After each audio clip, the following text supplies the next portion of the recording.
Bonjour à tous, je vous souhaite la bienvenue à 5 minutes pour comprendre la Bible. Aujourd'hui, nous allons voir d'autres filtres qui sont plutôt des réactions en fait au calvinisme et ce sont l'arminianisme, le théisme ouvert et le molinisme. Ne soyez pas impressionnés par les noms, on va voir tout ça ensemble. Je me nomme Jérôme Mouba, je suis coéquipier à Évangélisation en Action. 5 minutes pour comprendre la Bible poursuit 4 objectifs.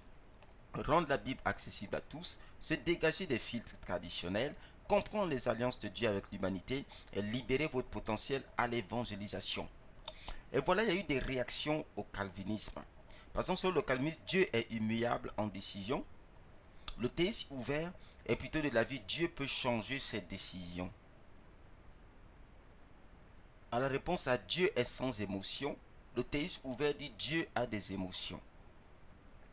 Il y a la réponse Dieu est hors du temps. L'arminianisme aussi dit que Dieu est hors du temps. Le théisme ouvert dit que Dieu marche dans le temps. Dieu a une considération du temps. Et le moliniste dit que Dieu connaît tous les chemins potentiels d'un point A à un point B, plus ou moins. D'accord? Et voilà un peu des considérations. Et on va voir que ça peut avoir un impact sur d'autres manières d'évangéliser. Ok? Donc les réactions au calvinisme, il y avait l'arminianisme qui a été créé par Jacobus Arminius. Et il mettait l'accent sur la liberté de décision donnée à l'homme. D'accord? Que l'homme a une décision.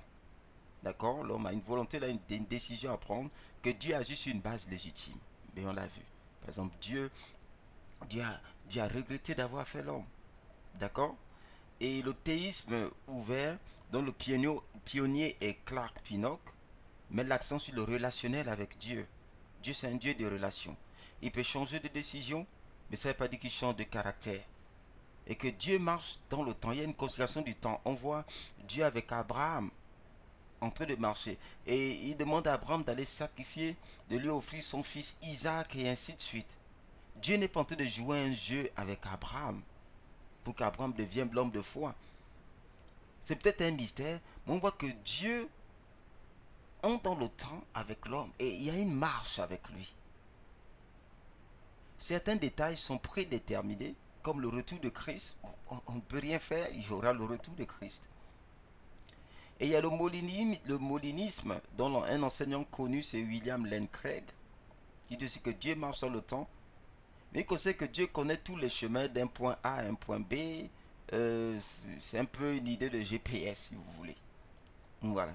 Donc c'est juste pour vous donner un peu certaines conceptions où des gens ont commencé à remettre le calvinisme en question aussi. Voilà. Et là, selon certains, il y a encore des considérations qui sont celles du calvinisme. Ok.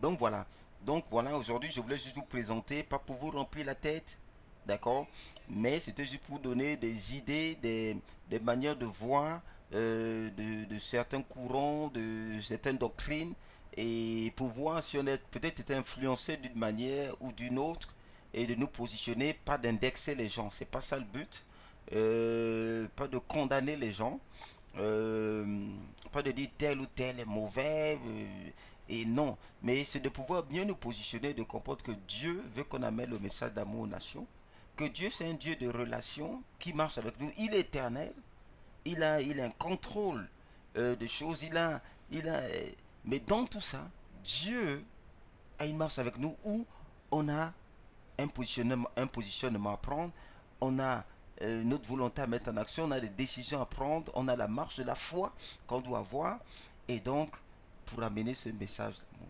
Allez, Dieu vous bénisse.